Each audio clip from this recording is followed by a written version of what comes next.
ఓం శ్రీ గురుభ్యో నమః. అమ్మ మేము సాధన చేస్తున్న వాళ్ళము. వేరే ఏమైనా ముద్రలు గిట్లా వేయొచ్చునా?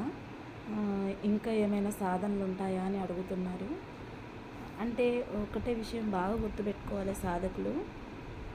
మనము ఈ శక్తిపాతం ద్వారా కుండలిని అవేకనింగ్ అయిన తర్వాత ఆటోమేటిక్గా మనము సాధన చాలా డీప్ స్థితిలోకి వెళ్ళినప్పుడు మంత్రం ఆగిపోతుంది. అలాగే ముద్రలు కూడా పడుతుంటాయి.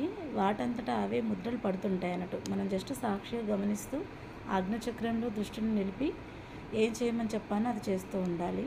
మనం ప్రత్యేకంగా యోగాసనాలు వేయాల్సిన అవసరం కూడా ఉండదు. ఇదంతా ఎలా జరుగుతుందంటే నీ లోపల ఉన్న శక్తికి సరెండర్ అయినప్పుడు మాత్రమే వాటంతట అవి జరుగుతూ ఉంటాయి. మరి నువ్వు చేసే ప్రయత్నం ఏంటిది అంటే ఆ సమర్పణ భావన వచ్చేంత వరకు నువ్వు ప్రయత్నం చేయాలి. సాధన అనేది శరీరానికి అలవాటు చేయాలి. ఇదే ఒక గొప్ప సంస్కారంగా తయారవుతుంది. సాధకులు గమనించాలి. జై గురుదేవ్.